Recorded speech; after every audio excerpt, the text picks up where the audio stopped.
ಎಲ್ಲರಿಗೂ ನಮಸ್ಕಾರ. ಭಗವದ್ಗೀತೆಯ ಇಂದಿನ ಸಂಚಿಕೆಯಲ್ಲಿ ನಾವು ಸನ್ಯಾಸ ಯೋಗ 5ನೇ ಅಧ್ಯಾಯ, ಅದರಲ್ಲಿ 12, 13, 14 ಮತ್ತು 15ನೇ ಶ್ಲೋಕಗಳನ್ನು ನೋಡ್ತಾ ಹೋಗೋಣ. ಈ ಹಿಂದೆ ಶ್ರೀಕೃಷ್ಣ ಹೇಳಿದ ಯೋಗಿ ಆಗಿದ್ದವನು ಕೇವಲ ದೇಹ, ಮನಸ್ಸು, ಬುದ್ಧಿ, ಇಂದ್ರಿಯಗಳು ಇವುಗಳನ್ನು ಬಿಟ್ಟು ಆತ್ಮಶುದ್ಧಿಗಾಗಿ ಅವನು ಕೆಲಸವನ್ನು ಮಾಡ್ತಾನೆ, ಆತ್ಮಶುದ್ಧಿಗಾಗಿ ಅವನ ಕರ್ಮಗಳನ್ನು ಮಾಡ್ತಾನೆ ಅಂತ ಯೋಗಿಯ ಕರ್ಮ ಸನ್ಯಾಸಿಯ ಲಕ್ಷಣಗಳನ್ನು ಹೇಳ್ತಾ ಇದ್ದ.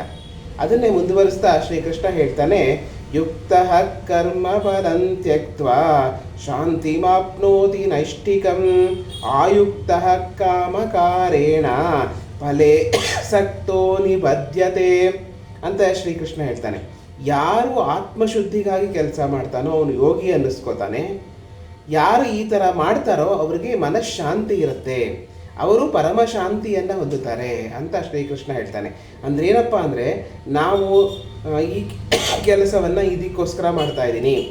ನಾನೀಗ ಹೇಳ್ತೀನಿ, ನಾನೆಲ್ಲೂ ಈ ವಿಡಿಯೋಗಳಲ್ಲಿ ಹೇಳಲ್ಲ ಲೈಕ್ ಮಾಡು, ಶೇರ್ ಮಾಡು, ಅಂದರೆ ಇದು ಮಾಡ್ತಾ ಇರೋದು ನಮ್ಮ ಆತ್ಮ ಸಂತೋಷಕ್ಕಾಗಿ. ಇದನ್ನು ನಾವು ಕೇಳ್ತಾ ಇರೋದು ನಮ್ಮ ಆತ್ಮ ಸಂತೋಷಕ್ಕಾಗಿ.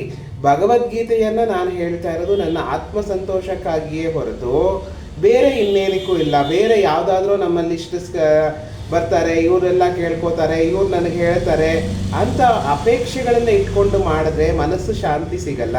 ಯಾಕೆಂದರೆ ಅವರು ಅದನ್ನು ಮಾಡದೇ ಇರಬಹುದು, ಮಾಡದೇ ಇರೋ ಸಂಖ್ಯೆಗಳೇ ಜಾಸ್ತಿ. ಹಾಗಾಗಿ ಆತ್ಮ ಸಂತೋಷ ಸಿಗಲ್ಲ. ನಾವು ನಮ್ಮ ಕೆಲಸವನ್ನು ನಾವು ಮಾಡ್ತಾ ಹೋಗ್ತಾ ಇರಬೇಕೇ ಹೊರತು ಬೇರೆಯವರಿಗೋಸ್ಕರ ನಾವು ಕೆಲಸ ಮಾಡಿದ್ರೆ, ಏನೋ ಒಂದು ಅಪೇಕ್ಷೆ ಇಟ್ಕೊಂಡು ಕೆಲಸ ಮಾಡಿದ್ರೆ ಅದು ಸರಿ ಹೋಗಲ್ಲ ಅಂತ ಶ್ರೀಕೃಷ್ಣ ಇಲ್ಲಿ ಹೇಳ್ತಾನೆ. ಅದನ್ನೇ ಮುಂದುವರಿಸ್ತಾ 13ನೇ ಶ್ಲೋಕದಲ್ಲಿ ಶ್ರೀಕೃಷ್ಣ ಹೇಳ್ತಾನೆ, ಸರ್ವ ಕರ್ಮಾಣಿ ಮನಸ ಸನ್ಯಾಸ್ಯಾಸ್ತೆ ಸುಖಂ ವಶಿ ನವದ್ವಾರೇ ಪುರೇ ದೇಹಿ ನೈವ ಕುರ್ವನ್ನ ಕಾರಯನ್ ಅಂತ ಶ್ರೀಕೃಷ್ಣ ಹೇಳ್ತಾನೆ. ಅಂದರೆ ಸರ್ವ ಕರ್ಮಗಳನ್ನು ತ್ಯಜಿಸಿ ಯಾರು ಜಿತೇಂದ್ರಿಯರಾಗಿ ಕೆಲಸಗಳನ್ನು ಮಾಡ್ತಾರೋ ಅವರು ಶಾಂತಿಯಾಗಿ ನವದ್ವಾರ ಪುರೇ ದೇಹಿ, ನವದ್ವಾರ ಅಂತ ಇರೋ ಈ ಒಂದು ದೇಹದಲ್ಲಿ, ಈ ಒಂದು ಪುರದಲ್ಲಿ, ಈ ಒಂದು ನಗರದಲ್ಲಿ ಆರಾಮಾಗಿರ್ತಾರೆ.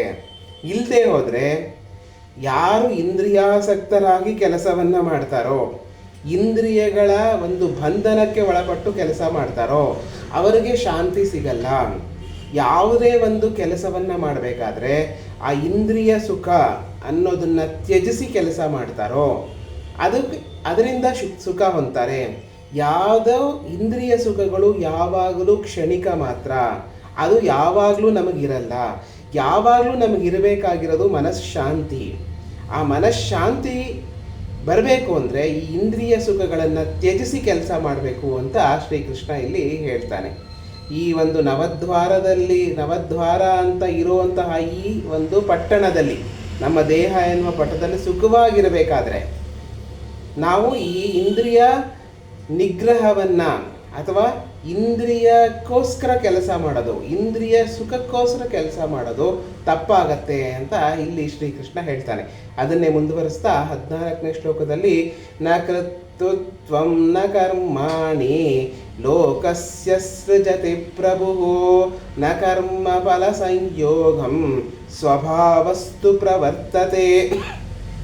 ಅಂದರೆ ಶ್ರೀಕೃಷ್ಣ ಹೇಳ್ತಾನೆ, ಇಲ್ಲಿ ಭಗವಂತ ಬ್ರಹ್ಮ ಯಾವುದೇ ಕರ್ತವ್ಯವನ್ನು ಸೃಷ್ಟಿ ಮಾಡಿಲ್ಲ, ಯಾವುದೇ ಕೆಲಸವನ್ನು ಸೃಷ್ಟಿ ಮಾಡಿಲ್ಲ. ಈ ಪ್ರಪಂಚದಲ್ಲಿ ಯಾವುದೇ ಕೆಲಸ, ಇಂತಹ ಕೆಲಸ ಮಾಡಬೇಕು, ಇಂತಹ ಕೆಲಸ ಮಾಡಬಾರ್ದು ಅನ್ನೋದನ್ನು ಸೃಷ್ಟಿ ಮಾಡಿಲ್ಲ. ನಿನಗೆ ದಾರಿಗಳನ್ನು ಹಾಕೊಟ್ಟಿದ್ದಾನೆ, ಇಂತಹ ದಾರಿಲೇ ಹೋಗು ಅಂತಲೂ ಏನು ಹೇಳಿಲ್ಲ. ನೀನು ಸೃಷ್ಟಿ ಮಾಡಿಕೊಂಡು ಹೋಗಬೇಕು, ನೀನು ಹುಡುಕೊಂಡು ಹೋಗಬೇಕು. ಹಾಗೆ ನೀನು ಕೆಲಸ ಕೆಟ್ಟದ್ದೂ ಇದೆ, ಒಳ್ಳೆಯದೂ ಇದೆ. ಅದನ್ನು ಬುದ್ಧಿ ಕೊಟ್ಟಿದ್ದಾನೆ ನಿನಗೆ, ಯಾವುದು ಕೆಟ್ಟದ್ದು ಯಾವುದು ಒಳ್ಳೆಯದು ಅಂತ ತಿಳ್ಕೊಳ್ಳೋ ಬುದ್ಧಿ ಕೊಟ್ಟಿದ್ದಾನೆ. ಆದರೆ ನೀನು ಇದನ್ನೇ ಮಾಡು ಅದನ್ನೇ ಮಾಡು ಅಂತ ಶ್ರೀಕೃಷ್ಣ ಆಗಲಿ, ಭಗವಂತ ಆಗಲಿ, ಬ್ರಹ್ಮ ಆಗಲಿ ನಿಗದಿಪಡಿಸಿಲ್ಲ. ಅದನ್ನು ನೀನು ನೋಡಿಕೊಂಡು ಮಾಡಬೇಕಾಗತ್ತೆ.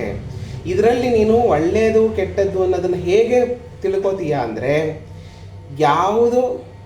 ನೀನು ಯಾವುದೇ ಕೆಲಸವನ್ನು ಮಾಡಿದ್ರು ನಿನ್ನ ಕರ್ಮ ಫಲವನ್ನು ತ್ಯಜಿಸ್ಬಿಟ್ರೆ, ನಾನು ಇದಕ್ಕೋಸ್ಕರನೇ ಆಸೆ ಇಟ್ಕೊಂಡು ಕೆಲಸ ಮಾಡದೆ ಹೋದರೆ ಅದೇ ನಿನಗೆ ಒಳ್ಳೆಯ ಕೆಲಸಗಳು ಆಗತ್ತೆ ಅಂತ ಶ್ರೀಕೃಷ್ಣ ಹೇಳ್ತಾನೆ. ಯಾವಾಗಲೂ ನೀನು ಇಂದ್ರಿಯಾಸಕ್ತಿಯಿಂದ ಕೆಲಸ ಮಾಡ್ತೀಯೋ ಅದು ಕೆಟ್ಟ ಕೆಲಸಗಳಾಗ್ತಾ ಹೋಗುತ್ತೆ ಅಂತ ಶ್ರೀಕೃಷ್ಣ ಹೇಳ್ತಾನೆ.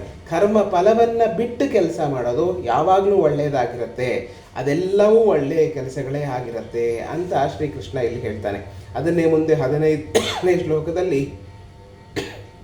ನಾದತ್ತೇ ಕಸ್ಯಚಿತ್ ಪಾಪಂ ನ ಚೈವ ಸುಕೃತಂ ವಿಭುಃ ಅಗ್ನೇನಾವೃತಂ ಜ್ಞಾನಂ ತೇನ ಮುಹ್ಯಂತಿ ಜಂತವಃ ಅಂತ ಇಲ್ಲಿ ವಿಭುಹು ಅಂತ ಏನು ಹೇಳ್ತಾನೆ. ವಿಭು ಅಂದರೆ ದೇವರು ಯಾರೊಬ್ಬನ ಪಾಪವನ್ನು ತಗೊಳ್ಳಲ್ಲ, ಯಾರೊಬ್ಬ ಪುಣ್ಯವನ್ನು ತಗೊಳ್ಳಲ್ಲ.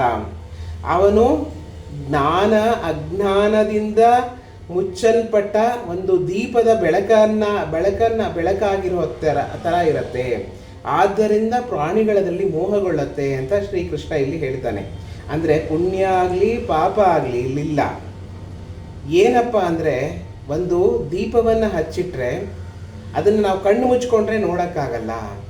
ಸೂರ್ಯನ ಪ್ರಕಾಶವನ್ನೇ ಸೂರ್ಯನ ಎಲ್ಲರಿಗೂ ಬೆಳಕು ಕೊಡ್ತಾ ಇರ್ತಾನೆ.